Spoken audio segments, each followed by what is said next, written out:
बिहार की राजनीति में बांकीपुर विधानसभा उपचुनाव को लेकर सियासी हलचल लगातार तेज होती जा रही है।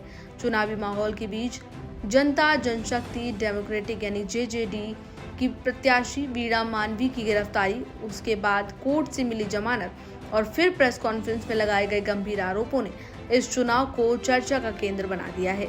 इस पूरे घटनाक्रम ने राज्य की सियासत में नई बहस छेड़ दी है। जानकारी के मुताबिक बांकीपुर विधानसभा उपचुनाव में उम्मीदवार वीणा मानवी को सोमवार 13 जुलाई 2026 को पुलिस ने गिरफ्तार किया था। हालांकि बाद में उन्हें अदालत ने जमानत दे दी।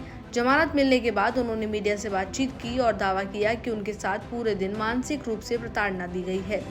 प्रेस कॉन्फ्रेंस के दौरान भावुक होकर उनकी आंखों से आंसू भी निकल आए। वीणा मानवी ने आरोप लगाया कि उनके खिलाफ कार्रवाई का उद्देश्य उन्हें चुनावी प्रक्रिया से बाहर करना था। उनका कहना था कि वे नामांकन दाखिल करने पहुंची थी, तभी प्रशासन ने उन्हें बताया कि उनके खिलाफ गिरफ्तारी वारंट है। हालांकि उनके अनुसार उन्हें उस समय कोई अधिकारी दस्तावेज नहीं दिखाया गया। उन्होंने दावा किया कि मेडिकल जांच के नाम पर उन्हें करीब 1.5 से 2 घंटे अलग स्थानों पर ले जाया गया, जिससे समय पर नामांकन दाखिल करने में बाधा उत्पन्न हो। हालांकि उन्होंने ये भी कहा कि सुबह उन्होंने लगभग 10 बजे ही अपना नामांकन दाखिल कर दिया था और इसलिए उनका नामांकन वैध है। बता दें कि प्रेस कॉन्फ्रेंस में वीणा मानवी ने कहा कि अगर निर्वाचन आयोग निष्पक्ष और नियमों के अनुसार काम करेगा तो उनका नामांकन रद्द होने का कोई कारण नहीं है। उन्होंने ये भी आरोप लगाया कि बीजेपी उनके नामांकन को रद्द करने की कोशिश कर रही है।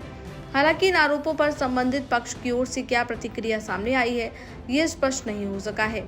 बता दें कि मीडिया से बातचीत के दौरान वीणा मानवी ने बांकीपुर सीट से जुड़े बीजेपी नेता और मंत्री नितिन नवीन का भी नाम लिया। उन्होंने कहा ये सीट नितिन नवीन की रही है और उनके अनुसार उनकी राजनीतिक स्थिति इस चुनाव में चुनौतीपूर्ण होती हुई दिखाई दे रही है।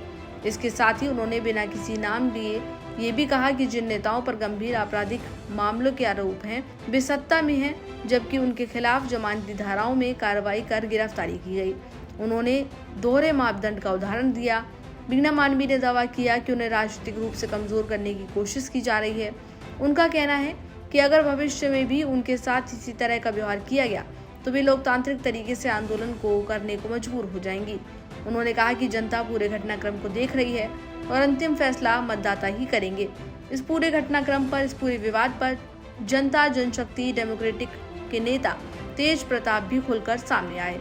उन्होंने अपनी पार्टी की उम्मीदवार का समर्थन करते हुए आरोप लगाया कि उनकी उम्मीदवार की बढ़ती लोकप्रियता और संभावित जीत के खतरे से घबराकर राजनीतिक साजिश रची जा रही है।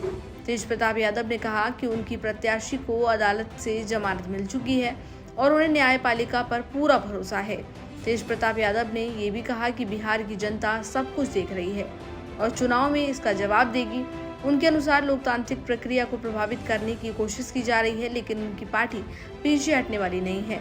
उन्होंने विश्वास जताया कि जनता निष्पक्ष निर्णय करेगी।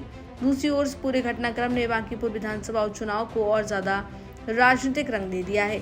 चुनाव आयोग और प्रशासन की भूमिका को लेकर भी सवाल उठ रहे हैं। हालांकि आधिकारिक स्तर पर जांच और कानूनी प्रक्रिया जारी है। चुनावी माहौल में ऐसे विवाद अक्सर राजनीतिक बयानबाजियों को और ज्यादा तेज कर देते हैं। इस पर राजनीतिक एक्सपर्ट्स का मानना है कि इस तरह की घटनाएं चुनावी माहौल को प्रभावित कर सकती हैं। यदि किसी उम्मीदवार की गिरफ्तारी और फिर जमानत जैसे घटनाक्रम सामने आते हैं तो उसका राजनीतिक और जनमत दोनों पर असर पड़ता है। हालांकि अंतिम निर्णय मतदाता ही करेंगे और चुनाव आयोग की निष्पक्षता पर भी सभी पक्षों की नजर बनी रहेगी। फिलहाल सबसे बड़ा सवाल यही है कि क्या वीणा मानवी के लगाए गए आरोपों की जांच होगी? क्या चुनाव आयोग इस पूरे मामले पर कोई ठोस कदम उठाएगा? और क्या विवाद बांकीपुर उपचुनाव के नतीजों को प्रभावित करेगा? इन सभी सवालों के जवाब आने वाले चुनावी प्रक्रिया और आधिकारिक जांच के बाद सामने आएंगे। फिलहाल बिहार की इस हाई प्रोफाइल सीट पर अब मुकाबला काफी ज्यादा कड़ा हो चुका है और ये सिर्फ चुनावी मुकाबला नहीं बल्कि राजनीतिक आरोप प्रत्यारोप का भी कहीं न कहीं मुकाबला बनता जा रहा है। ऐसे में सभी की नजरें चुनाव आयोग, प्रशासन और आगामी चुनाव पर टिकी हुई हैं। फिलहाल इस जानकारी में इतना ही। इसी तरह की तमाम अन्य अपडेट्स के लिए देखते रहिए इंडिया न्यूज।